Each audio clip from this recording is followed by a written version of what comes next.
में भारत बंद का आह्वान बेतुका है। विपक्षी पार्टियां किसानों को बरगला कर आंदोलन करवा रही है।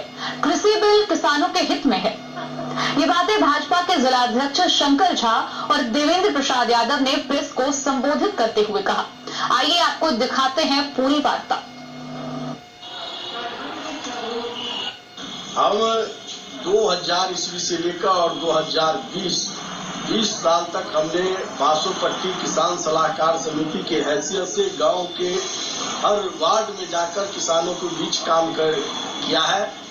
और जब इस देश में कांग्रेस की सरकार थी, उस समय से लेकर आजादी के बाद पहली बार अटल बिहारी वाजपेयी के सरकार में जब अटल बिहारी वाजपेयी इस देश के प्रधानमंत्री हुए और कुंदे बाबू यहाँ के कृषि मंत्री हुए, उस समय इस देश के अंदर किसानों में जो जागरूकता फैलाने का काम किया, चाहे वो आत्मा के माध्यम से हो, ICDP योजना के माध्यम से हो, पैक्स के माध्यम से हो, किसान को विभिन्न तरह की योजनाओं से लाभान्वित करके अटल बिहारी वाजपेयी के सरकार में किसानों को अपने आत्मनिर्भर बनाने का काम जो प्रयास हुआ, बीते फिर कुछ कालखंड में कांग्रेस की सरकारें आई और उस किसान को शोषण करने का कार्य प्रारंभ कर दिया।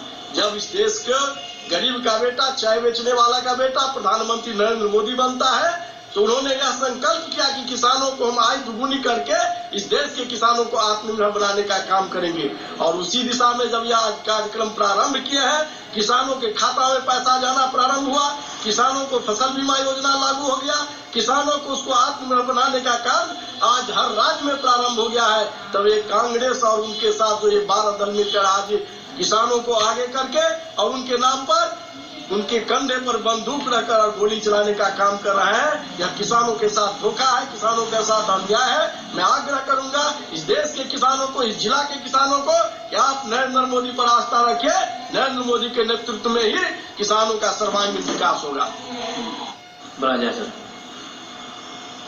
आज जो जिस विषय को लेकर जनताओं के बीच राष्ट्रीय जनता दल, कांग्रेस पार्टी, माले, CPI, CPM जो भ्रम फैला रही है, यह बेतुका है। जब शरद पवार जी ने भी चिंता की थी कि उचित मूल्य किसान को नहीं मिल रहा है, उनके द्वारा उपजाया गया सामान समुचित मार्केट में बेचने के लिए व्यवस्था भी नहीं है। ऐसे परिस्थिति में एक कानून बनना चाहिए। उस सारे चिट्ठी के अवलोकन के बाद लोकसभा में तर्क वितर्क होने के बाद यह कानून लाया गया। सभी ने समर्थन किए। परिणाम अभी आना बाकी है। सरकार इस दिशा में लगी हुई है। किसानों को कैसे समुचित मूल्य और बिचौलिया से मुक्त करावे। कुछ क्षण बीता नहीं, विधानसभा के हार, लोकसभा के हार के बाद खासकर कांग्रेस पार्टी जिस तरह से अपलाय हुआ है और किसी भी कोई आंदोलन अगर छोटा सा भी हो, उस पर न तर्क न वितर्क करके सिर्फ कुतर्क के माध्यम से उस आंदोलन को हवा देने के लिए हमेशा लगी रहती है और आज किसान को बरगला रहा है। मैं आपके माध्यम से कहना चाहता हूं, जो किसान को जो लाभ मिलना चाहिए था, कोई भी किसान ऐसा नहीं है।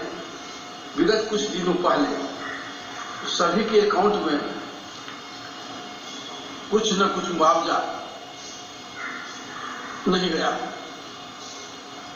गरीब के लिए जो हम केंद्र सरकार या बिहार की सरकार पैसे भेजती है, वह पैसा उनके खाता में से चला जाता है।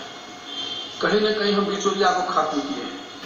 ये लोग बिचौलिया को बढ़ावा देने के लिए किसान का मदद नहीं करते हुए अपनी रोजी सेकने के लिए गलत बयानबाजी करते हैं और आज बिहार बंद या भारत बंद का जो आह्वान किए हैं, सरासर बेतुका है। बेबुनियाद है, आधारहीन है, सत्य से परे है। इसलिए मैं आग्रह करना चाहता हूँ सभी लोग कुछ दिन धैर्य रख के रहे और देखें जो भारत की सरकार, बिहार की सरकार उनके लिए क्या कर रहा है, स्वतः सामने आ जाए। अभी सिर्फ बिचौलिया से किसान को त्रास दिलाना है, बिचौलिया को बीच से भगाना है। जिसके लिए करना चाहिए वो नहीं करके, किसान को हित में जो बात होनी चाहिए वो नहीं करके एक गलत मुद्दा को उठाकर ये लोग हमेशा राष्ट्र को बदनाम करने के लिए, राजनीति को गंदा करने के लिए, अपनी रोजी रोटी सेकने के लिए कर रहे हैं। सब मैं आग्रह करना चाहता हूँ किसान भाइयों से वो धैर्य रखें। भारत सरकार और बिहार सरकार के साथ है। जय हिंद, जय नंदी, जय। मधुबनी से फिरोज आलम की रिपोर्ट।